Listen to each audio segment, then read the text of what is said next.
আজকের ভিডিওতে আমি আমার ম্যাডামের ছোট বাচ্চাকে দেখাবো। অনেকেই আমার ম্যাডামের ছোট বাচ্চাটাকে দেখতে চেয়েছেন, তো আজকের ভিডিওতে আমি দেখাবো। আসসালামু আলাইকুম, কেমন আছেন সবাই? সবাইকে বিডি ওমান ব্লগার চ্যানেলে স্বাগতম। তো আজকের ভিডিওতে আমি আমার ম্যাডামের ছোট ছেলেটাকে দেখাবো।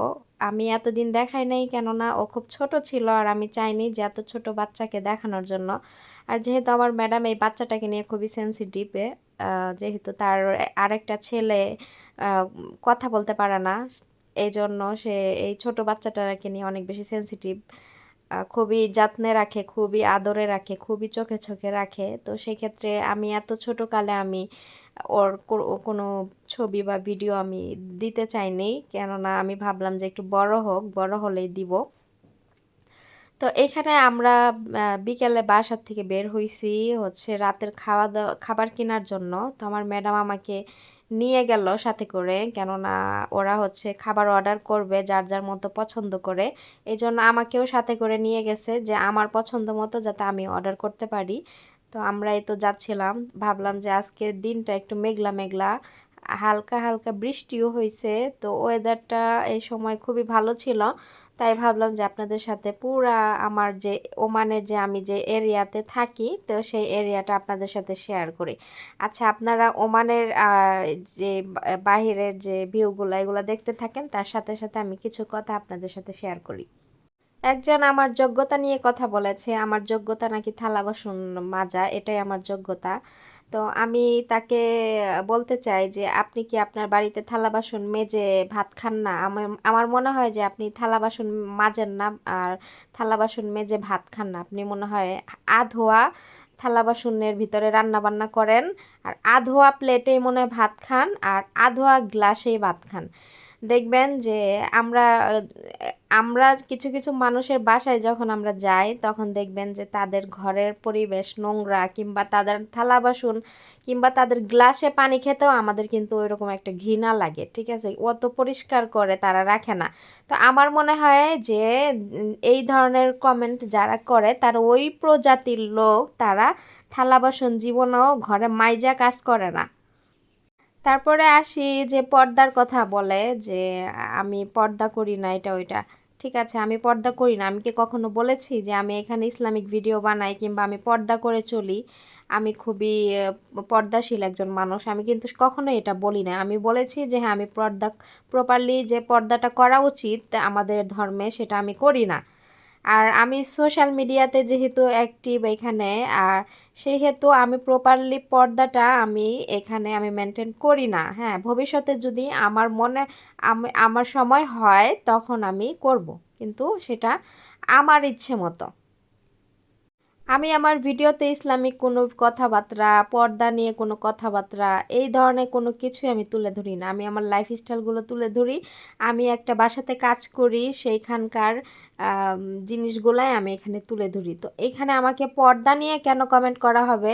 আচ্ছা ঠিক আছে, পর্দা নিয়ে আপনি কমেন্ট করতেই পারেন, কিন্তু আর একজনকে কটূক্তি করে আপনি পর্দা নিয়ে কথা বলতে পারেন না। আপনি ইসলাম নিয়ে কথা বলবেন, সুন্দরভাবে বুঝিয়ে ইসলাম নিয়ে কথা বলুন। আপনি আরেকজনকে নিচে নামাইয়া ইসলাম নিয়ে আপনি কথা বলবেন, এটা আপনার কোন ইসলামে আছে যে আপনি আরেকজনকে ছোট করে ইসলাম নিয়ে কথা বলবেন এখানে?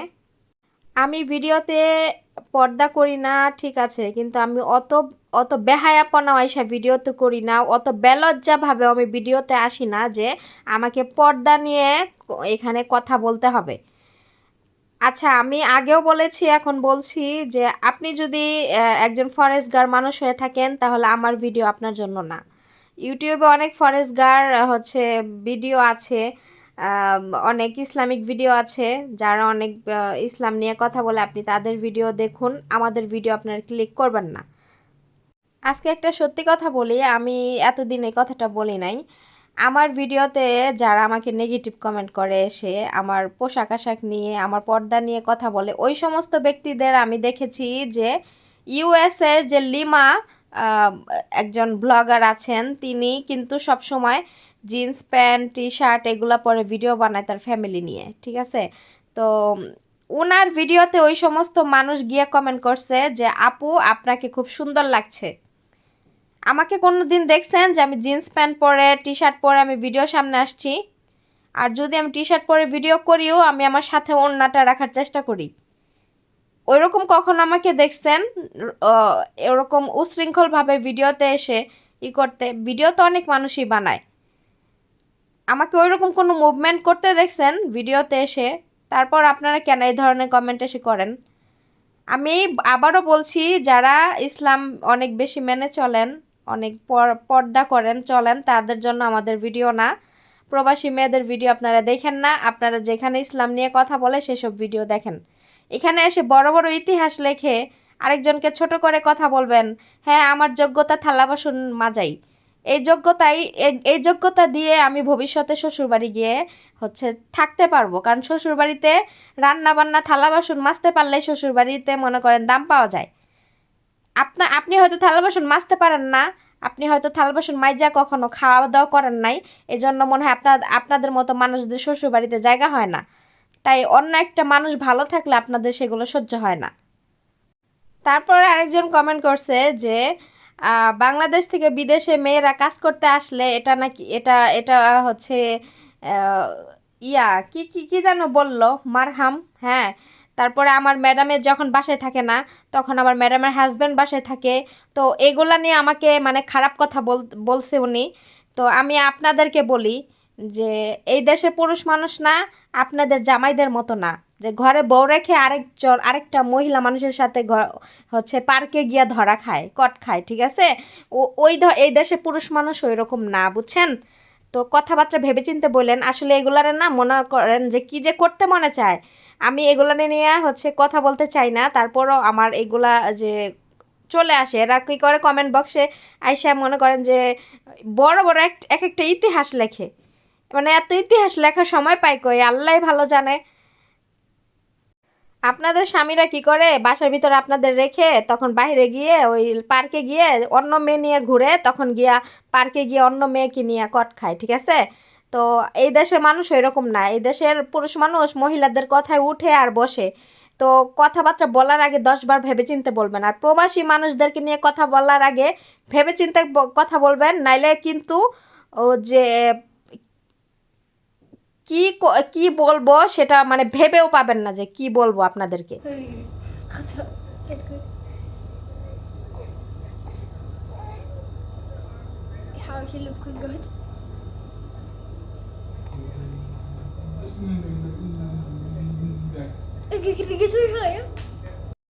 আমার ম্যাডামের ছেলেটাকে দেখলেন সবাই মাশাল্লাহ বলবেন, মাশাল্লাহ বলবেন কিন্তু সবাই কমেন্টে এসে। আর এই যে আমি যে এরকম রেগে গেছি কেন জানেন? এই যে আমার ম্যাডামের হাজব্যান্ড, এরা এত বড়, মানে এদের মুখের এত বেড়ে গেছে যে এরা আমার কফিলকে নিয়ে বাজে কথা শুরু করছে। কত বড় বেয়াদপের বাচ্চা! তোদের জামাইরা তো বিয়া কইরা নিয়ে আসে, তারপরে তোরা মনে করছে যে কিছু করার সাহস পাস না। কিন্তু এই দেশের মানুষ অনুমতি নিয়ে বিয়ে করে, বুঝছস? বোর কাছে অনুমতি নেয়, নিয়ে তারপরে বিয়ে করে, আর সমানভাবে সব কিছু দেওয়ার চেষ্টা করে। মানুষের নামে কুটনামি না করে, মানুষকে নিয়ে বাজে কথা না বলে নিজের জামাইকে দেখে রাখেন। নিজের জামাই দেখবেন যে আপনাকে ঘরে রেখে আরেকজনকে নিয়ে ঘুরতেছে, এটা চেক করেন, ঠিক আছে? আর নিজে সুন্দর থাকার চেষ্টা করেন। যেই সময়টা এত বড় ইতিহাস লেখেন না আমার কমেন্টে এসে আমাকে নিয়ে যে বাজে মন্তব্য করেন না, ওই সময়টা নিজের ফিটনেসের যত্ন নেন, নিজের শরীরের যত্ন নেন। আপনি দেখতে সুন্দর লাগলে আপনার জামাই আর অন্যদিকে নজর দিবে না, ঠিক আছে? তো এই আন্টিরা মনে করেন যে অনেক বেশি যে মানে জেলাস, কি দিয়ে কি লিখবো নিজেরাও বুঝে না। তো এই দেশের পুরুষ মানুষ না, এই যে মহিলা মানুষের তাদের ওয়াইফের কথা উঠে আর বসে, এক পাও এদিক ওইদিক মানে করে না। আর আপনাদের যে স্বামীরা তো আপনাদের কথা মতো চলে না মনে হয়, এর জন্য আরেকজনকে দেখলেই আপনাদের মনে করেন শরীরে মনে করেন যে চুলকানি রোগ উঠা জায়গা, যে এরে আর কি এ ভালো আছে, ভালো একটা কাজ করতেছে, এর মানে মাস শেষ হলে ভালো একটা অ্যামাউন্ট সে এখান থেকে আর্নিং করতেছে, এই জিনিসগুলো দেখে আপনাদের সহ্য হয় না। আসেন এখানে বড় বড় ইতিহাস লেখার জন্য, ইতিহাস লেখার জন্য না, অনেক অনেক অনেক আছে, সেখানে গিয়ে লিখুন। আমি আসলে এদেরকে এই ধরনের কমেন্ট যারা করে, আমি কিছু কিছু মানুষকে দেখেছি যারা আমার ভিডিওতে এসে নেগেটিভ কমেন্ট করে, অথচ যেসব মেয়েরা জিন্সের প্যান্ট পরে নাচানাচি করে, অন্য ভিডিও বানায়, ব্লগ করে, ওনাদের ভিডিওতে গিয়ে বলতেছে যে আপু তোমাকে খুব সুন্দর লাগতেছে। বুঝেন তাহলে তাহলে কি এইখানে আপনারা কি বুঝবেন যে ওই মহিলাগুলো আমাকে দেখে জেলাস, এই জন্য আমার এখানে নেগেটিভ কমেন্ট করে। আমি অথচ আমার ড্রেস আপ ভালো, আমি সব কিছু ভালো, নিজেকে ওইরকম পরিপাটিভাবে মেনটেন করে আমি ভিডিও বানাই। তো তারা আমাকে দেখে জেলাস, আমার এত ভালো থাকার পরও আমাকে দেখে জেলাস হয়ে আমাকে নেগেটিভ কমেন্ট করে। আর যারা ওই যে খারাপভাবে নিজেকে প্রেজেন্ট করে ওই সব ভিডিওতে গিয়ে সুন্দর সুন্দর কমেন্ট করে যে সুন্দর লাগতেছে আপু এটা ওইটা, তাহলে আপনি মনে করেন যে এতেই বুঝেন যে ওনারা আমাকে দিয়ে কতটা জেলাস। আসলে না, আমাকে নিয়ে জেলাস হওয়ার কিছু নেই। আপনার যদি ইচ্ছে হয় আপনিও ইউটিউব শুরু করেন, নাকি সেটা পারবেন না, সেটার যোগ্যতা নাই ইউটিউব শুরু করার। আপনার যদি মনে হয় যে আমরা ভিডিও করছি, আমরা বাসায় কাজ করি, কেন ভিডিও করব, আমরা কেন লাইফে উন্নতি করব, এটা যদি আপনি মনে করেন তাহলে ভাই আপনিও ভিডিও শুরু করে দেন। আপনাকে কেউ নিষেধ করে না, এমনকি ধরেও রাখে নাই। তো মানুষের প্রবাসী মেয়েদের ভিডিওতে এসে কটূক্তি করা না, এগুলা অফ করেন। নাহলে আমি আমি তো কেমন সেটা ভালোভাবেই জানেন। এখন ভালোভাবে রিপ্লাইগুলো দিলাম, নেক্সট টাইমে যদি আর ইতিহাসগুলো লেখেন, তারপরে কমেন্টগুলো এবং নাম মেনশন করে তারপরে ভিডিওতে তারপরে যা যা বলা প্রয়োজন সেটা আমি বলে দিব, ঠিক আছে? আমি এই ধরনের কমেন্টে রিপ্লাই দিতাম না। আমার এখানে অনেক আপুরা আমাকে বলেন যে এই বাজে কথায় কান দিও না, তুমি তোমার মতো কাজ করো। হ্যাঁ, আমি এই ধরনের কমেন্টে রিপ্লাই দিতাম না, কিন্তু এদের গলা দেখে আস্তে আস্তে আরও বেশি বেড়ে গেছে। ওরা কত বড় মানে বেয়াদবের বাচ্চা যে আমার ম্যাডামের বাসায় থাকে না, আমার কফিলে বাসায় থাকে একা, এটা ওইটা এগুলা নিয়ে আমাকে বাজে মন্তব্য করছে। এই তুই কি জানোস যে আমার ম্যাডাম বাসায় না থাকলে আমার কফিলে বাসায় থাকে? তুই জানোস আমার তোদের জামাইদের মতো ভাদাইম্মা যে আমার কফিলে ঘরের ভিতরে বসে থাকে? সে সকালবেলা ডিউটিতে যায়, দুপুরবেলা আসে, এসে খাওয়া দাওয়া করে, তার আলাদা রুম আছে, সেই রুমে ভিতরে লক করে এসি সেরে সে ঘুমায়। একদম সন্ধ্যার সময় সে ঘুম থেকে উঠে সে চলে যায়। আমার সাথে দিনে তার সাথে একদিন দেখাও হয় না। তার সাথে আমার মনে করেন 7 দিনে 2-3 বার দেখা হয়, তাছাড়া দেখাই হয় না। আর সে আমাকে আমার সাথে তার দেখা হইলে সে প্রথমে আমাকে সালাম দিবে, সালাম দিয়ে তারপরে আমাকে জিজ্ঞাসা করবে যে কেমন আছি, আমার ফ্যামিলি সবাই কেমন আছে। আমি সালামের উত্তর দিয়ে ভালো আছি, ফ্যামিলি সবাই ভালো আছে এটা বলে দেয়, পরে চলে যায়, ঠিক আছে? আর আমার বাসায় মাথায় মাথায় ক্যামেরা আছে, সব কিছু আমার ম্যাডামে দেখে, বুঝছস? কমেন্ট করার আগে ভেবেচিন্তে করবি, যে কোথায় কী ধরনের কমেন্ট করতেছি এটা ভেবেচিন্তে কমেন্ট করবি। আমাকে বলে যে বিদেশে কাজ করতে আসছেন, এটা মারহাম, এটা ওইটা, তারপরে বাংলাদেশে গিয়ে বিয়ে করুন, সংসার করুন। আচ্ছা, আমাদের দেশের ছেলেরা কি একটা মেয়েকে খালি হাতে নেয়? হ্যাঁ, একটা মেয়েকে বিয়ে করতে হলে দুনিয়ার জিনিসপত্র টাকা পয়সা এদেরকে যৌতুক হিসেবে দিতে হয়। এটা তো আর আরব দেশ না। আর আরব দেশে একটা মেয়েকে টাকা দিয়ে তারপরে বিয়ে করে। একটা মেয়ে যতটা সুন্দর দেখতে ওই পরিমাণে সে টাকা দিয়ে বিয়ে করে, যে যত বেশি সুন্দর তাকে তত বেশি টাকা দেয়। আমার এই যে কফিলের ভাগ্নি, বোনের মেয়ে, ওইটার বিয়ে ঠিক হয়েছিল, হাতে আংটিও পরাইছে, লাস্টে ওইটার টাকা ছেলের পক্ষ থেকে কম টাকা দিবে, আর ওই মেয়ে টাকা বেশি চাইছে, এর জন্য ওই ছেলে পক্ষ বিয়ে ভাঙ্গা দিছে, বিয়ে করাবে না, কারণ তাদের এত টাকা দেওয়ার সামর্থ্য নাই, এর জন্য তারা বিয়ে ভাঙ্গা দিছে। পরে ওই আংটি ফেরত নিয়ে নিছে, পরে আর সেখানে বিয়ে হয় নাই। এখন আবার অন্য জায়গায় বিয়ে হচ্ছে। এখন আবার টাকা ও যত চাইছে ততই ওখানে দিবে, এর জন্য ওইখানে বিয়ে ঠিক হচ্ছে, সামনের মাসে বিয়ে। তা আমাদের দেশ কি এরকম? আমাদের দেশে একটা মেয়েকে বিয়ে করতে হলে মেয়ের বাবার পক্ষ থেকে ওই মেয়েকে সাজায়া গুজায়া ঘরদর সাজায়া আবার ছেলেকে বিজনেস করার মতো রাতের বেলা চলে আসছি আপনাদের সাথে রাতের খাবার শেয়ার করার জন্য।